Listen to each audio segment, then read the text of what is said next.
सहनाववतु सहनौ भुनक्तु सह वीर्यं करवावहै तेजस्विनावधीतमस्तु मा विद्विषावहै।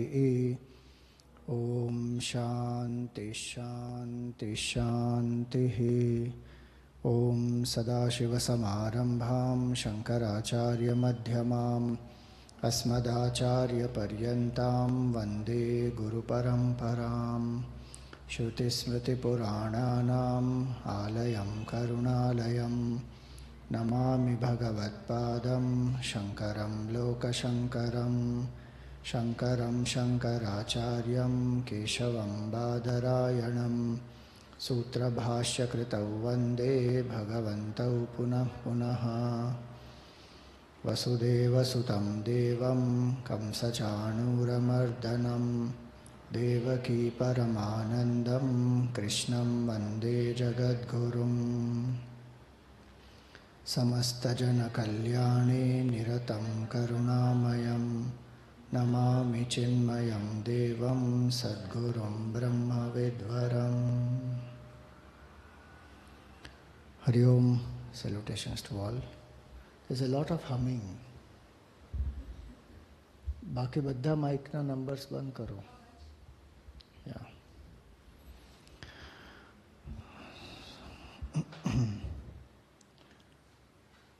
So we are on 13th chapter. We just saw the introduction. This chapter is called Kshetra Kshetrajna Vibhaga Yoga. And we saw that human life, the most important aspect is, the uniqueness of the human life is the ability to discriminate, to separate. And why is this discrimination required? So discrimination or separation is required when there are two things which have got mixed up.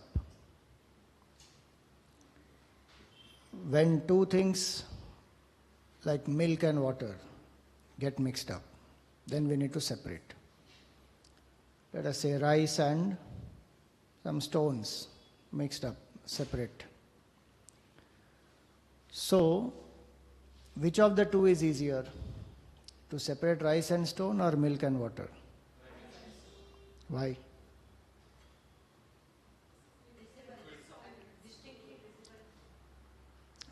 Distinctly visible. Okay.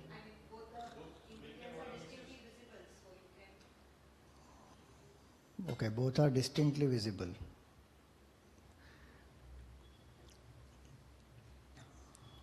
Red color and chili powder.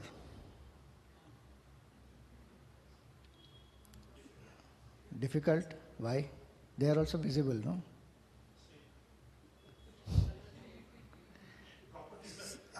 So the nature, the property is very different. The rice and the stone, the color, the shape, the properties, everything is different. The milk and water, these two, they are similar properties. They are liquids. They mix into each other. Rice and stone don't mix into each other. Even that red color and the chili powder mix into each other. So where two completely different things get mixed up, there the separation becomes easier. Where similar things get mixed up, separation becomes more difficult. But if there are two, but they appear only as one, then the separation is most tough. Or if there is one which is known and one which is not known. So there are two, but it is appearing as only one. Then one will not even know that I need to separate. What is the example for that? So snake and rope is the traditional Vedantic example. One sees only the snake, one doesn't even realize that actually there is no snake there is only a rope. But that rope is appearing as a snake. And now that snake is considered as real. So then it will be said that no, there is no, so there is a rope also there. Find out what is the permanent and what is the impermanent. The rope was, the rope is, the rope always will be, that is permanent. The snake only is a appearance. Now if I think that snake is real, then I will get affected by it. So in that same way, here, how many are there in this individual? 2 are there? Pakka? Apparently 2 are there. But when we identify ourselves with only this body, body means individuality, then it appears that there is only this one body, mind, intellect, individual is there. The truth or Satchidananda is not known. Then the need for discrimination also doesn't arise to separate, because there is only one. So first step, Vedanta will say ki, array, there are 2. First find out what is that which is permanent, what is which is temporary. And so in this chapter, see, the reason for this chapter also is that 12th chapter, at the end, Bhagavan said, Ye tu dharmyamritamidam yathoktam paryupasate. This Amrita Dharma, what he said, that he is elaborating in this 13th chapter. That Dharma, which is our Swarup Dharma, knowing which we realize immortality, Amrita. Kumbh, everybody went for what? It's very weird, na? How many people went to Kumbh? But the thought process is, जाएंगे लेकिन पाप नहीं धुलते हैं, पाप तो भुगतने ही पड़ेंगे, सिर्फ पुण्य कमा के आएंगे. अरे पाप भी धुलते हैं. And the real Amrit is beyond Papa and Punya. That is our true nature. That is the Amrit which one has to discover. That is my true immortal nature, and to know that is this 13th chapter. To know that, there were 2 methods, 12th chapter mentioned. One is the method of the form, worshipping the form. Other is the method of the formless, contemplating on the formless. So the worship of the form, etc., Bhagavan explained in the 12th chapter. Formless, he said, those who are identified with the body, they will find it very difficult. Kleshodhikataras tesham avyakta sakta chetasam avyakta hi gatir dukkham dehavadbhir avapyate. So they who have identification with the body, for them will be very difficult. Klesha adhikatarah tesham. Because identified with the body, one says that no, I will stick to only formless, I don't believe in the form. That is a strange contradiction. I have a form, but God will not have a form. Wow. If I think I am the form, then God also has a form. If I think I am formless, then God is formless. As simple as that. My holding on to the body now, if I say no, I will contemplate on the formless only, then neither form nor formless, one will not be able to sustain. So the formless contemplation will come now in this 13th chapter. When he speaks about Gneyam, Kshetrajnam, all that, then that's the formless contemplation. And the purpose of all this is to know what? To know who am I truly. We have mistaken ourselves to be this. Now, when we have mistaken ourselves to be this, whatever this is going through, I feel I am going through. So the distinction has to be made. What are the 2 between which the separation has to happen? One is the first shloka that we saw, Purusham Prakritim Chaiva. One is Prakriti and Purusha. What is the matter and what is consciousness? What is inert and what is sentient? What is changing and what is changeless? So about Prakriti and Purusha, this shloka here is not in the sequence, okay? It is not that 13th chapter tells first about Prakriti and Purusha. It is just a shloka to know the topics. In fact, Prakriti Purusha will come at the end of the 13th chapter. Then Kshetram Kshetrajnam Evacha. What is the Kshetra? Field and the knower of the field. Kshetram Kshetrajnam Evacha. And then the third topic is Jnanam and Gneyam. What is knowledge and what is to be known? Etad Veditum Ichchami. Arjun says, this is what I want to know, O Keshava. So, one meaning of Arjun is what? One who is very straightforward. Rijutvat Arjunaha.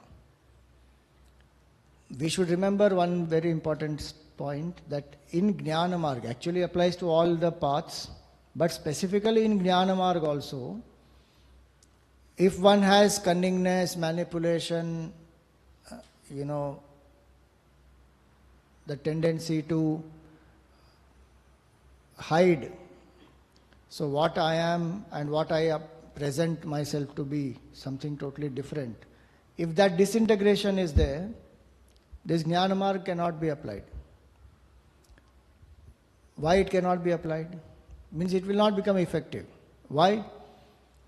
Because this very entity whom I am trying to save and present in some different way and try to achieve many things by manipulation, that entity only is false, which is what I have to realize. So Vairagya towards that is necessary. If Vairagya towards that entity is not there, to realize that I am Sachidananda Swarup Atma will not be possible at all. And which is why it is very important to be Arjun. Arjun was straightforward. He was not like Duryodhan, who was manipulative, who was trying to present something else. He is scared from inside but presenting outside as very, very strong, powerful, went and taunted his teacher and came back. That will not work. Straightforwardness, Arjun. And Keshava. In the Gita, one beautiful thing is that in different places, different names of Bhagavan Krishna and Arjuna are used, and each of them have beautiful meaning. So one meaning of Keshava is one who destroyed the demon called Keshin. So Keshin is symbolic here of ego.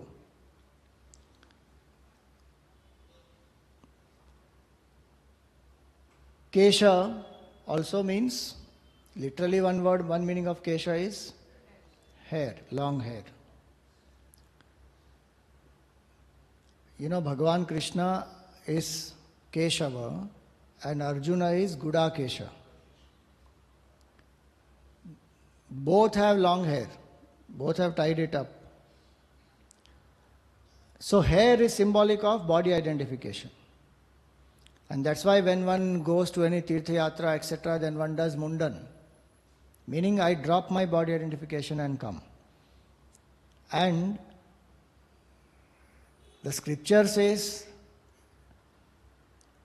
when you go to a Tirtha Sthan, all the papa will come and stick onto your head. From the rest of the body, they will come and stick on the head.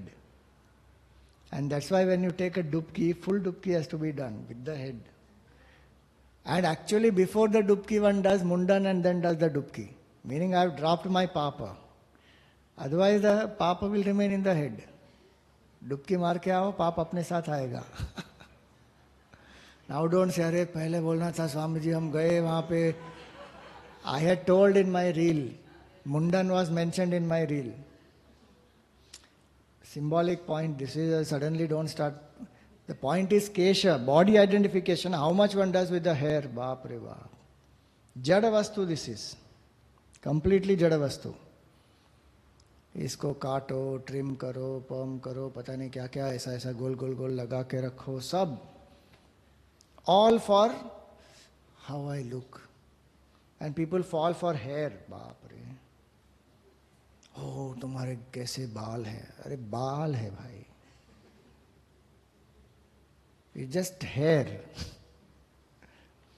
But anyway, so Keshava means one who destroys body identification. How body identification is destroyed?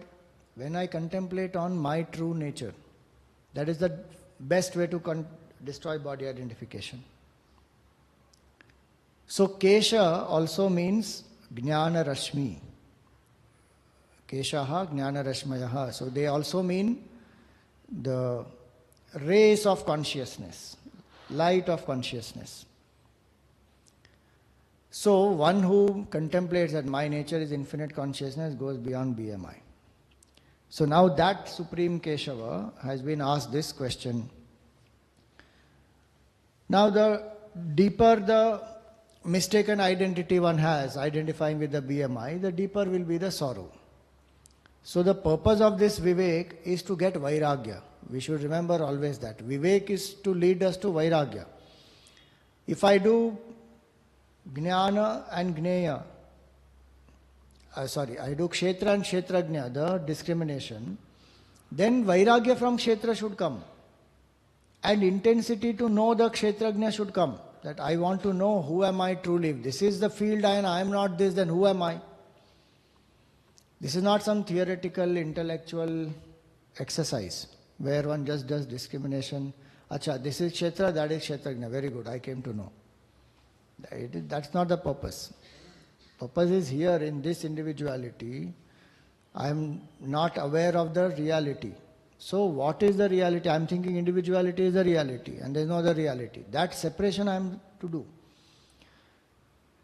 And why? Because the individuality which is Prakriti has become the reality for me. That is the mixing that has happened. The truth has become the non-truth, untruth, and untruth has become the truth. What is illusory is appearing as the truth. The rope is not known. The snake is seen. Now the snake is real to me.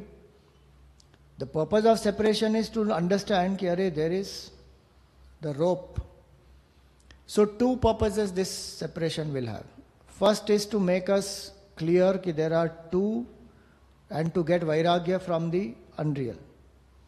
And second then is to know the real. When I know the real, again it will come back to one. So this separation of two in between is only temporary. It is not permanent. Because there is no two actually. There is only one. But which is that one? That I don't know. The Supreme Consciousness I don't know. I am thinking BMI is the truth. Then this chapter will say, no. There is BMI, which is Kshetra. Then there is consciousness, which is Kshetrajna. Then what to do? Get Vairagya from the BMI, body, mind, intellect. Try to realize consciousness. When I try to realize that consciousness and I come to awaken to that consciousness, in that process it will be said consciousness alone is everything else, the appearance of that. There is no duality at all. So again one will come back to one. The earlier one, the one was appearance. Now the one is real, that is the truth. Earlier the rope is only earlier the snake is only a appearance. Now, the rope is real. So now that is the purpose. So now Bhagavan starts answering. So as I said, he doesn't start with Prakriti Purusha, he starts with Kshetra and Kshetrajna first. So this second verse now. Shri Bhagavan Uvacha Idam Shariram Kaunteya Kshetramityabhidhiyate Etadyo Vetti Tam Prahuhu Kshetrajna iti tadvidaha.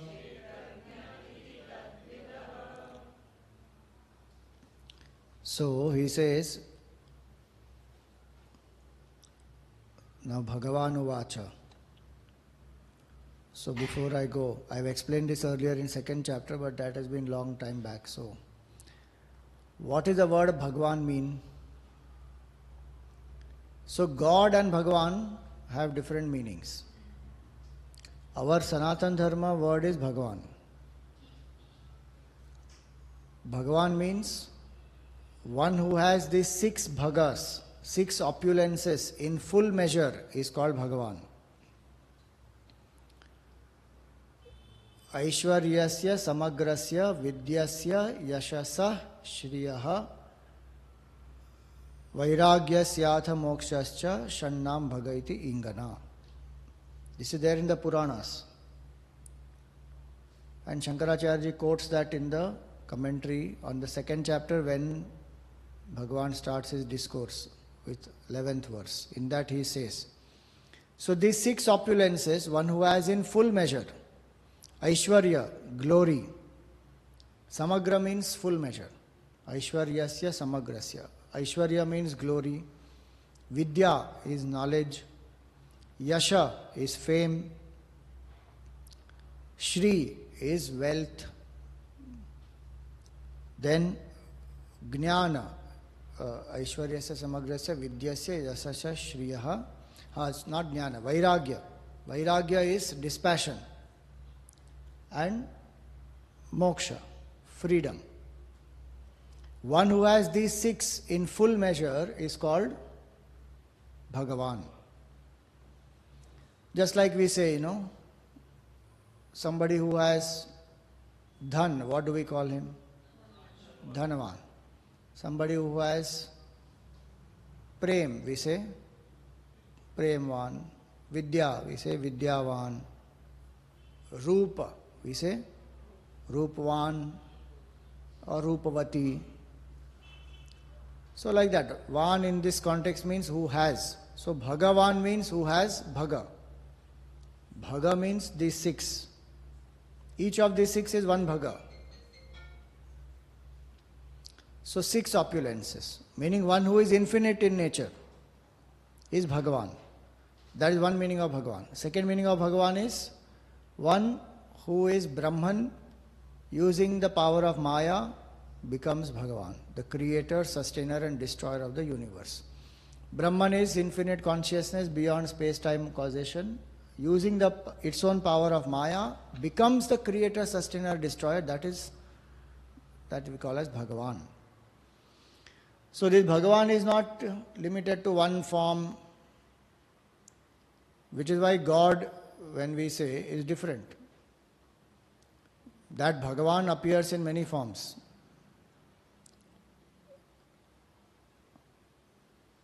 People think Vishnu Bhagavan's avatars are how many? Countless avatars are there. 24 are mentioned in Bhagavatam. After that it says many are there. So Bhagavan is not limited to one form. For the devotee, Bhagavan can appear in that form. Now, that Bhagavan, who is the infinite source and the cause of the universe, is in the form of Shri Krishna here, and that Bhagavan is explaining to Arjuna. So what does he say? Idam shariram kaunteya, O son of Kunti. Kunti is the mother of Arjuna, and Kunta means sharp. So in this context, Kaunteya means one who is very sharp, subtle, single-pointed. Those are the qualities required to do Vivek.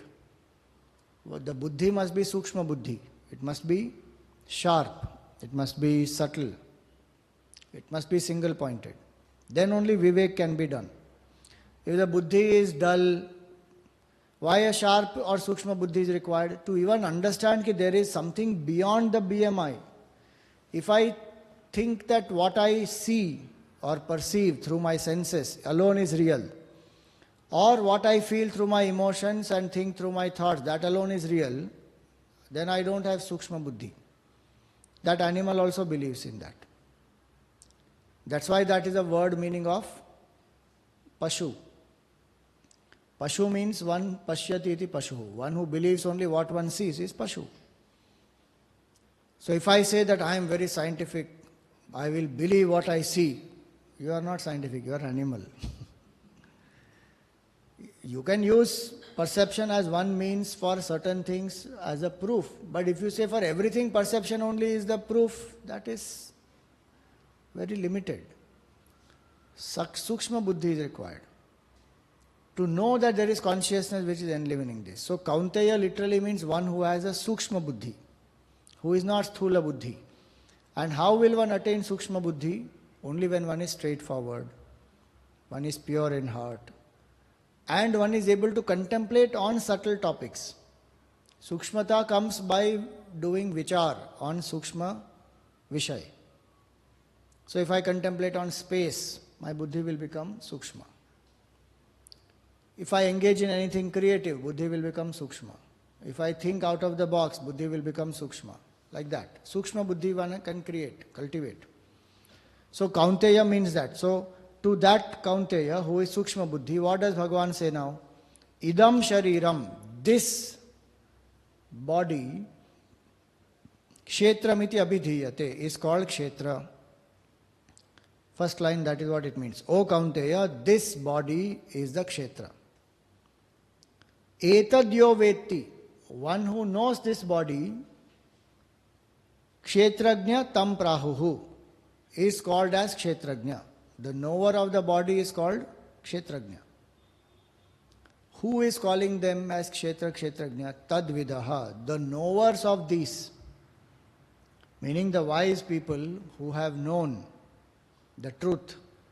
They are calling this body as the field, and the knower of the body as the knower of the field. That's a simple literal meaning. Now one will say, what is this now? Why do I have to know this field and knower of the field and all this? So there are only two things in this world. Of the innumerable things that we see, they all are classified as this. Idam. Why? Because it is other than I. Whatever is other than I is called as this, idam. Which means it is other than me. It is not me. So, one is idam, second is aham, I. This idam and aham today have got mixed up. So here it is called idam is the kshetra and aham is the kshetrajna. Now we have mixed up these two. So this separation has to be done. So idam shariram, this body. So what is the meaning of shariram? So anything that can be called as this is other than me. So what do we say? This table, this book, this mic, this chair. We say this. Like that, this body. Do we say this body or we say I am this? Sometimes we say my body. Even that my body is still better. Best is to say this body. Because my body means there is an attachment. Mera hai. This is not mine. This belongs to 5 elements. That will come ahead. So whatever we say, so this body, this mind, which means this thought, this feeling, it is all this. This ego is all different from I. But today that I is not known and all this which is not I has become I. So I am this. I am tall, I am dark, I am young, I am old, I am handsome, I am happy, I am sad, I am successful, I am failure. All identification with this. And what is that real I? Don't know. So Bhagavan starts by saying, Idam shariram kaunteya, this body, O son of Kunti, is kshetra, this is field. So the literal meaning of the word sharira is what? Very interesting is this. Sharira means that which will perish. Shiryamahatvat sharira. That which will inherently perish. Shri himsayam, from that root it will come. And so Shiryamanatvat sharira. That which will inherently, it is perishable. And very interesting, it is not going to perish. It is not perishable. It is continuously perishing. Right now also it is perishing only. Idam shariram kaunteya. This is sharira.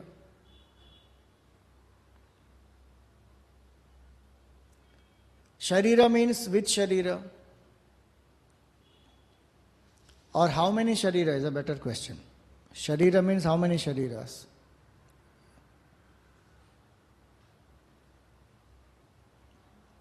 One only? Three, not one. 3 bodies. BMI is how many bodies? Swamiji, B is 1, M is 1, I is 1. 3 bodies, Swamiji. What is this? What question are you even asking? BMI is not 3 bodies. BMI is only 2 bodies.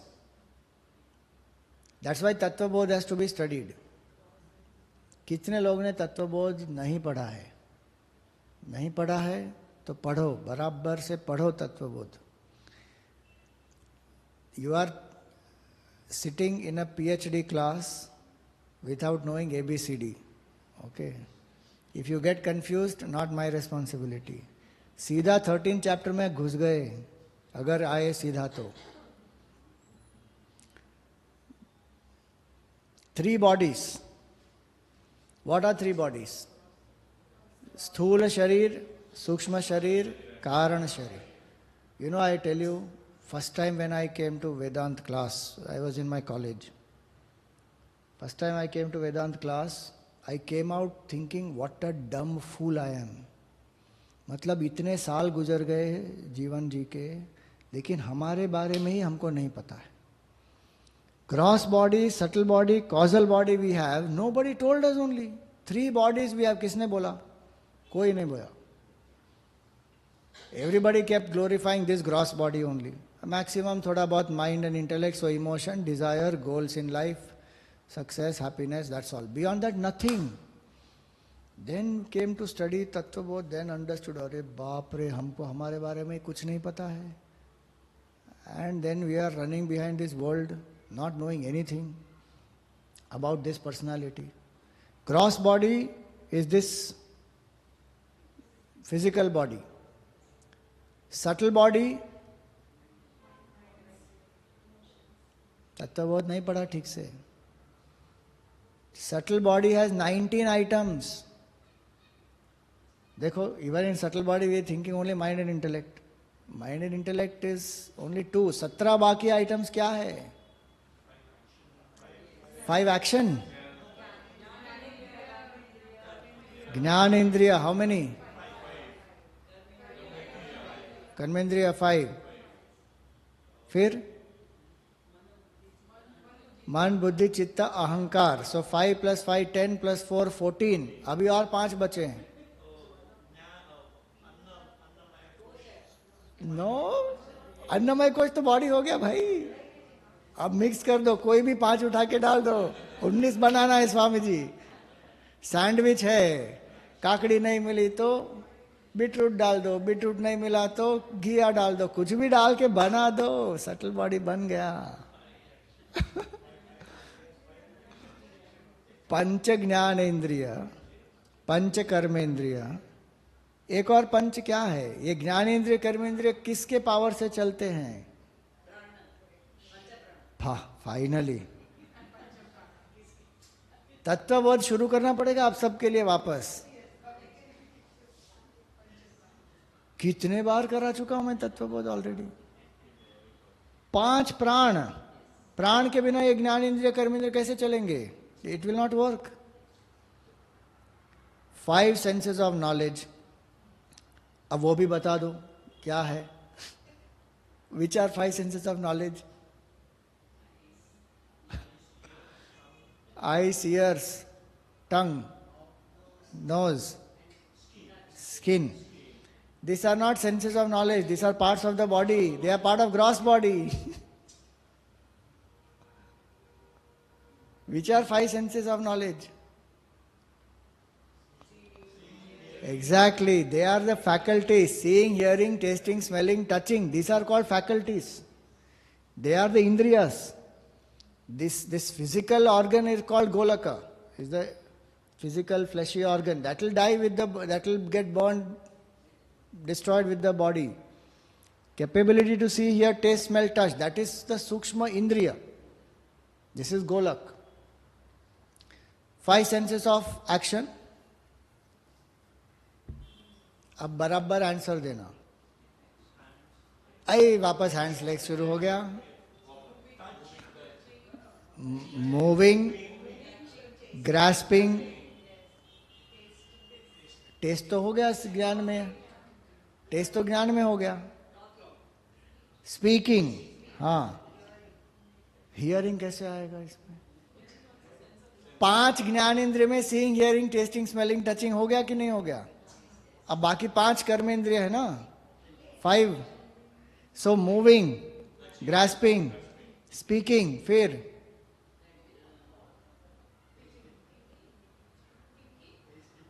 Testing आ गया ना इसमें. अरे Ram, seeing, hearing, testing, smelling, touching लिख दो एक जगह पे. फिर बाकी 3 लिखो. मूविंग, मूवमेंट, ग्रास्पिंग, स्पीकिंग, बाकी 2. Simple evacuation, reproduction. 5 ज्ञान इंद्रिय, 5 कर्म इंद्रिय, 5 प्राण. What are they? प्राण, अपान, फिर ओके समान, फिर व्यान, उदान. ऑर्डर इज प्राण, अपान, व्यान, उदान, समान. 5. ये मिलके हो गए 15. और बाकी 4 मन, बुद्धि, चित्त, अहंकार. These are 19 items which constitute what? पक्का ना? बोला ये gross body. These 19 constitute the subtle body. The gross body is made up of what then? 5 grossified elements. Space, air, fire, water, earth, which are mixed with each other. From the tamasic element, tamasic aspect of the 5 tanmatras, when they mix with each other, then the body is made from that. That is this gross body. Then subtle body is 19 items. Then what is causal body?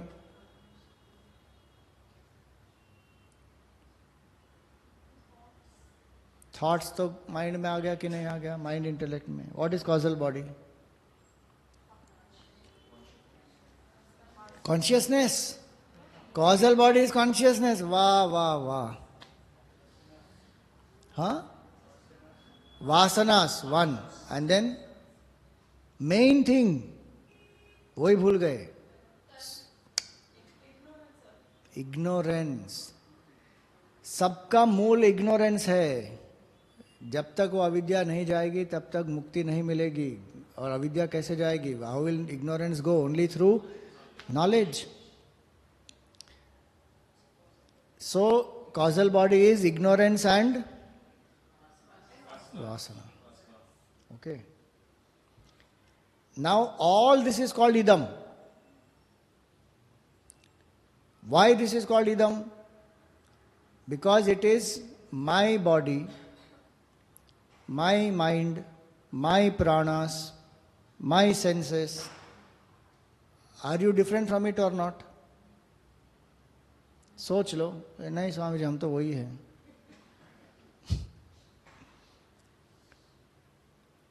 Without this, do you exist any time or not? When? Correct. So in deep sleep I am not aware of any of that. Still I feel I am. Under chloroform I am not aware of any of them. Still I am. Even when one is absorbed in some work, one fully absorbed in that work, one is not even aware of the surroundings, anything. But I don't feel I am absent. No, I am. So, I am different from all of these. I am different from my ignorance also. I know what I know and I know what I don't know. I am different from my vasanas also. I am different from the thoughts, the emotions, everything. The entire, how many items this will be now? Gross body, if you say 1, subtle body is 19, causal body is 2. तो कितना हो गया? 22. This is called idam. Apart from this whole world, whatever way, the world is idam, that is not, nobody has to tell us the world is idam. That way anyway I am considering it as idam. Confusion is here. With this I am thinking I am this. So at the moment my definition of aham and idam is what? This is aham, that is idam. Vedanta is saying no. This also is idam only. This is not aham. So idam shariram kaunteya, O son of Kunti, this body, meaning all the three bodies. What is it called? Kshetram. All the three, remember, this is called kshetra. So why is it called kshetra now? Why not anything else? It could be called any other thing, but it is exactly called field. And if you see quantum physics, they will also say the same thing. This is called as the field. Temporary. Quantum field theory. Unified field theory. They will say field only. Thousands and thousands of years back, Krishna Bhagavan has used that same word, kshetra, which today quantum physics or even science in general is striving towards unified field theory. They are saying field only. So why is it called field?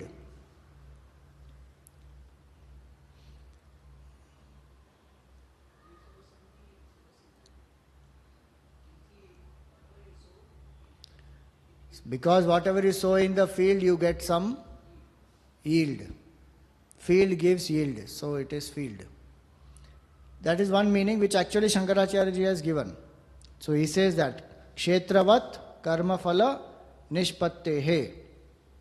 Because the field gives rise to a yield. You sow the seeds, put the water, then after some time that crop will be harvested. Same way, this sharira is the field. Idam is the field actually. Means this idam shariram plus whatever this world is. This is the field. Where what has happened? Every action that we do is a seed. And that is giving the karma phala. And that is the harvest. And to experience that we have come into this world. And while experiencing this, what are we doing? Sowing more and more seeds. So one meaning of field is that which will give a yield. That's a field. Second meaning of field is that which is kshatatranat kshetram.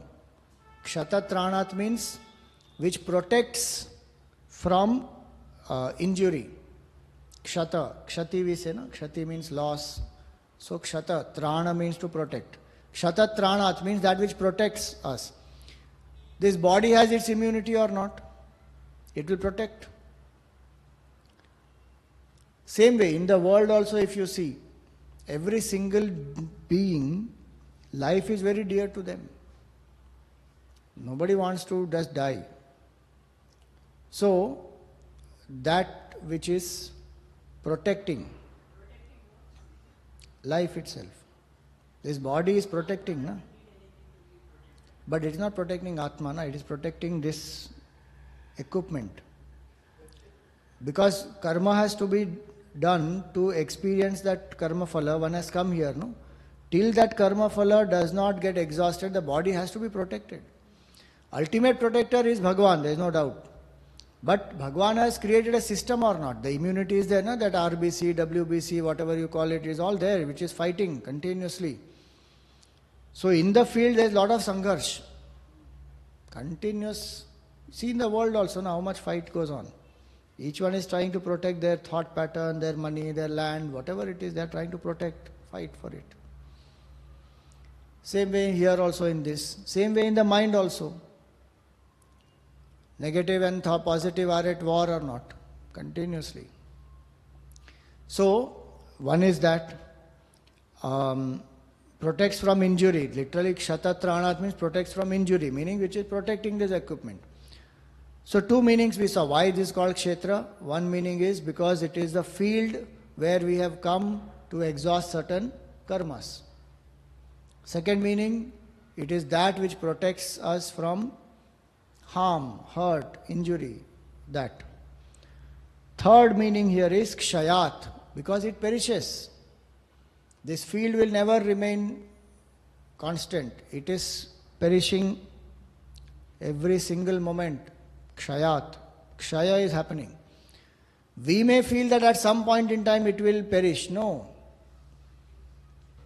It is continuously perishing. Body is continuously perishing.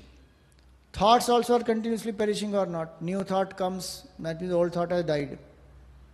Emotions are perishing, vasanas are perishing. In the world, everything is continuously perishing. There is nothing which is permanent. Everything goes on changing. Perishable, perishing, it is going on. So, kshayat. Then last one, fourth meaning he gives is ksharanat, which disintegrates. So when the body dies, what will happen? It will disintegrate into what? 5 elements. It came from 5 elements, it goes back to 5 elements. So that which is continuously perishable. Now what is the point in this? This which is perishable, which is continuously changing, which is disintegrating, which is a field where one has come to exhaust certain karmas, where one is creating new karmas. Am I this? The whole Viveka is to understand that I am not the kshetra. Idam shariram kaunteya. This is only idam, this is this. Gurudev used to tap this and you say this bundle of calcium, carbon, phosphorus. Just calcium, carbon, phosphorus, that's all. Somebody said very nicely, this body has enough sugar to sweeten 5 cups of tea. It has enough iron to make some 10 nails. It has enough phosphorus to create 1 matchbox. It has enough lime to create 1 cake of soap. You put all this together. How much? 5 spoons of sugar, 10 nails, 1 soap cake, 1 matchbox. That much this body is made up of. Basically, rest of the things it may have, but that much only this body is made up of. और उसके लिए इतना सारा करोड़ों का जगह, करोड़ों की संपत्ति, खाना, पीना, कपड़ा. I don't repeat address for this. Very good. Bundle of dirt and filth. 1 inch you scrape, 1 inch is a lot. Little, 1 mm of skin is little scraped, vapre. All blood and all that is inside here. But it is packaged so nicely. I am thinking, I am this. Bhagavan is saying, Arey, this is not I, this is idam shariram kaunteya. This idam shariram kaunteya kshetram iti abhidhiyate. This is called kshetra. Which means not only this body, this whole world is kshetra only. Etad yo vetti, one who knows this, the knower of this. So now simple point question. Is the knower same or different from the known?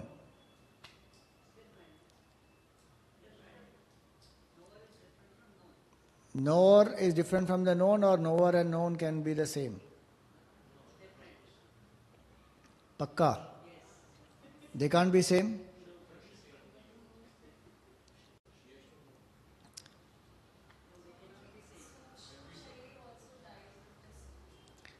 No. With the sthul sharir, Sukshma will not die, but Sukshma Sharira will die when there is knowledge. When Jnana arises, Karana Sharir will die. With Karana Sharir, Sukshma Sharir also will die when the, the individuality dies, then the person is a Jivan Mukta. When the prarabdha of that body is finished, then that mind also will be disintegrating into 5 elements, because there is no causal body for the mind to go ahead. So that's why all the 3 bodies will perish. Physical body will perish at the time of physical death. Subtle body will perish when a Jivan Mukta drops the physical body. And causal body will perish in meditation through the knowledge that I am Brahman. In that Jnanagni, that ignorance will be destroyed.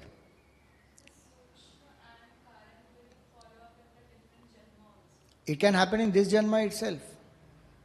If my intensity of seeking is so much and I come to wake up to this state now, here and now in this life, that's the speciality of human life. Last time that's what we saw, right?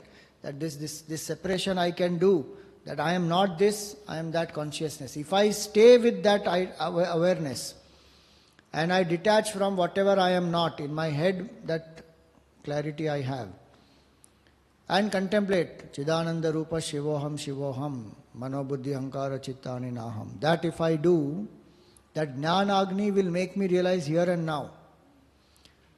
That will destroy ignorance. But the prarabdha of the BMI is there. The Jivan Mukta doesn't identify with the BMI. It is a BMI. So in the Vivek Chudamani, Shankaracharya gives the example of a garland on the neck of a cow. So what difference it makes? The garland is there. If it falls, it falls. Cow doesn't think I am great because of garland. Cow doesn't think I am lesser because of garland falling. It is like that. So the body will continue because it's the prarabdha of the body. I am not that. So body will go on. Mind also will be there. But the Jivan Mukta knows that this is not my mind. I am not this. So when that body will drop, for a common person, body drops, mind will continue as per its karma to the various lokas and then it will again be reborn. But for a Jivan Mukta, there is nothing to go ahead because of all desires, everything has got destroyed. So the mind is also made up of 5 subtle elements. It will go back to 5 subtle elements. Causal body to anyway is destroyed by ignorance. Physical body went back to the physical 5 elements. That's it. The Jivan Mukta has no residue. And which is why we use camphor to do the arati. Because camphor when we use to do the arati, camphor will burn itself completely. And in that vision, one sees the truth. And there is no individuality there. So, all the 3 bodies are perishable. Idam shariram kaunteya kshetramiti abhidhiyate. Etadyo veti. So the knower and the known. My question was, are the knower and the known same or different? Some of you said they are different. Can they not be the same?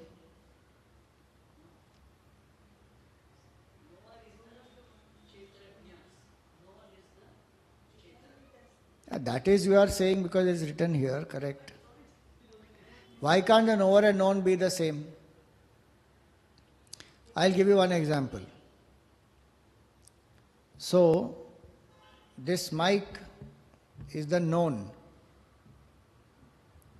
I is the knower. Right? Simple. This book is the known. I is the knower. So the book is known, mic is known, I is the knower. Now, my eye is able to see properly, or there is blurry vision, or I have no vision. That is known by the mind. So the mind has become the knower, I has become the known. So now I is the knower and the known. हो गया ना?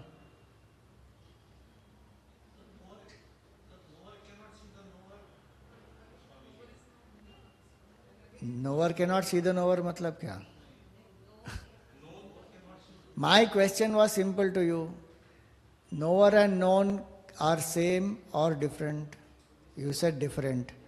Then I said, can knower and known be the same or not? You said they cannot be the same. So I disproved you. I is the knower also, I is the known also. So what? No, the mic cannot see the mic. उसमें क्या है? How? Knower, see right now let's not talk about realized master. We talk about normal situation. knower and known is a question, right? So चलो mic छोड़ दो, कुत्ता है आपके सामने. You are seeing the dog. The dog is the seen, your eye is the seer. Dog is the known, your eye is the knower. बराबर?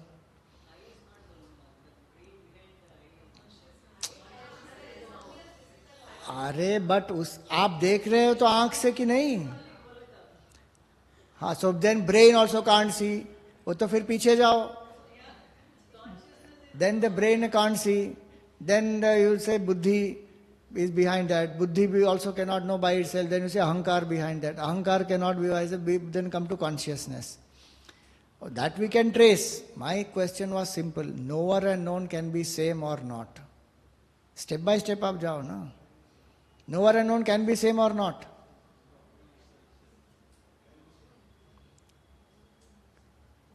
See, you are saying they cannot be same, but I am proving to you that they are same. Then still you are saying they cannot be the same. If they cannot be the same, then you have to prove to me that why they cannot be the same.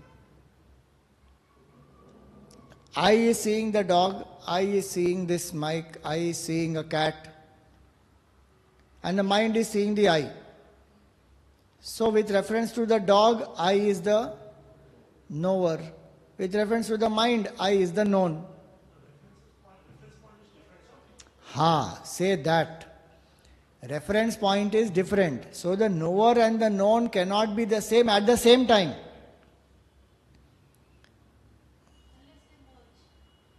Correct, unless they are merged, but they will not merge because they are different. The eye and the dog can't merge, mind and the eye cannot merge because one will be gross in this mind and eye context, one will be gross, one will be subtle. So the point here is why I am saying this. Knower and the known are always different. They cannot be same. So if this is the known, the knower has to be different from it. But today we have made this only as the knower also and known also. Mix kar diya dono ko. How can knower and known be the same? How have I made knower and known the same? Because I am thinking this body functions on its own. Autopilot पे चल रहा है. It has life of its own. If a student is asking what makes the eye function, one says, पागल हो क्या? Eye has its ability to see, it is functioning. Kenopanishad student asked that question to the teacher. What is that because of which the eye sees, because of which the mind thinks, because of which the prana functions? So he had understood कि वो कुछ अलग है. There is something else. We mixed up knower and the known. So now this will create now the vivek, which is the drig drishya vivek, this is called. The difference between the seer and the seen, the knower and the known. So when he says etad yo veti tam prahu, etad, this, whoever knows. Idam means this. Etad means closer, this.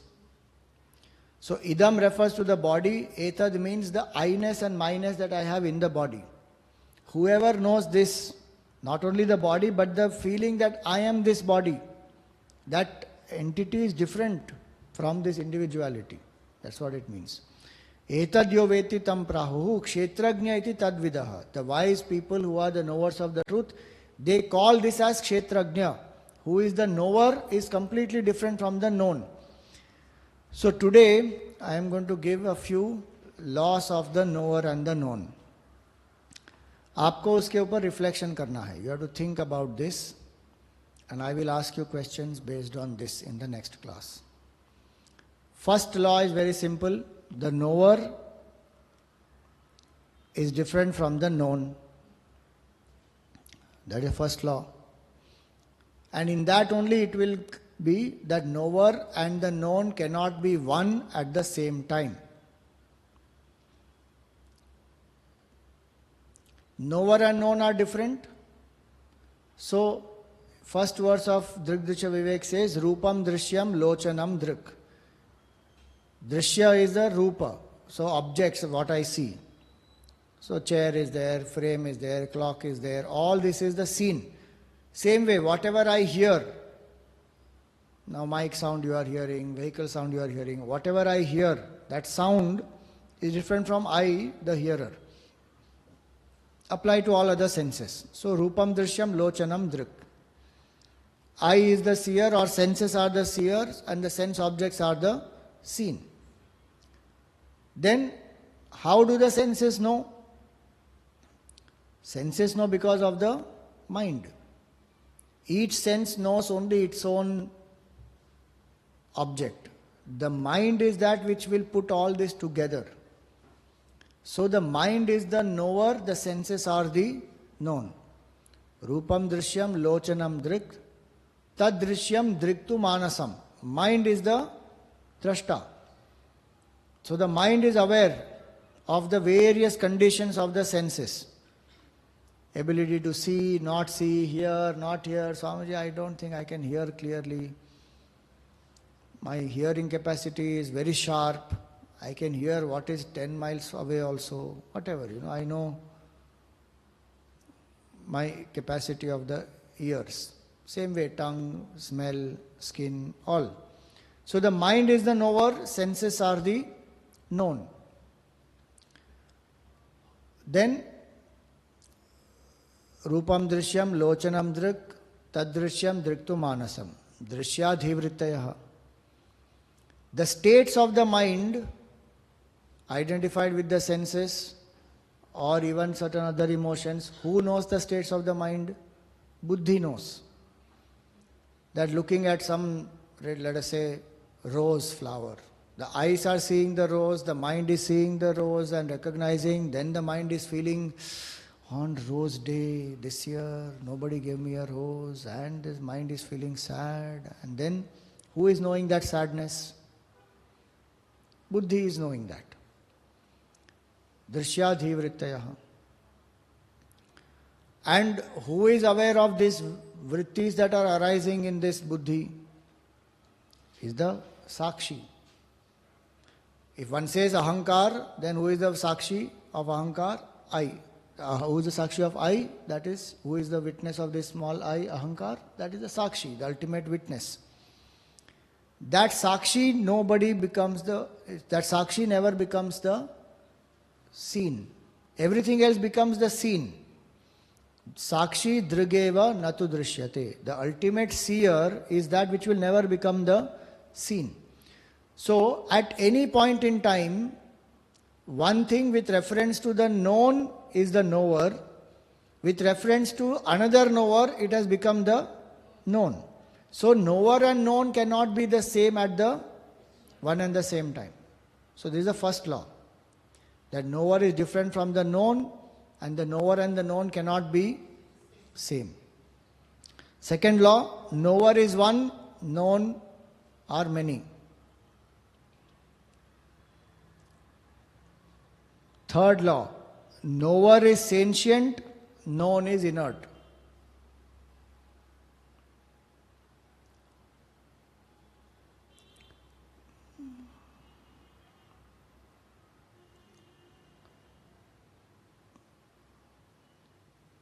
Knower cannot become the known.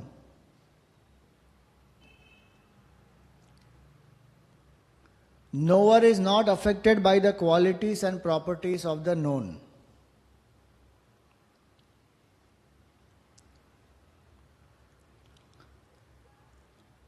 Knower is changeless, known is changing.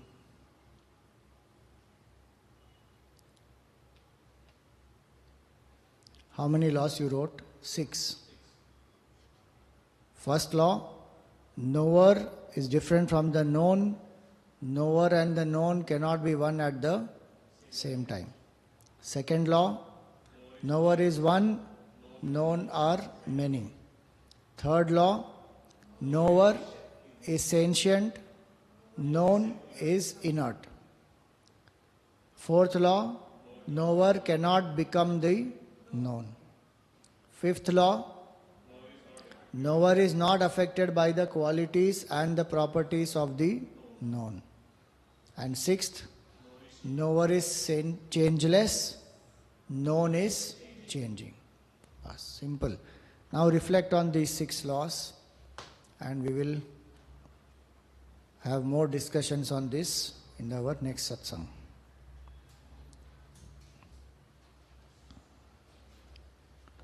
So all our Yajmans, we thank them. Mukhya Yajmans, Tarana Khubchandani ji, Parag Wagh, Vandana Jagwani ji.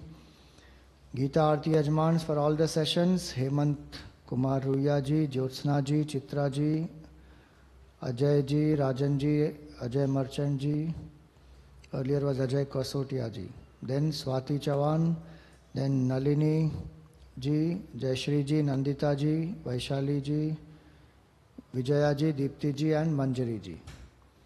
Today's Dainik Yajman are Jayashri Rao ji and Meenal Pujara ji and Vipul Dalal ji. And today's Aarti Yajmans, daily Dainik Aarti Yajman, Geeta Balsara ji. So, Swati ji, you are here, you can come and do the Aarti.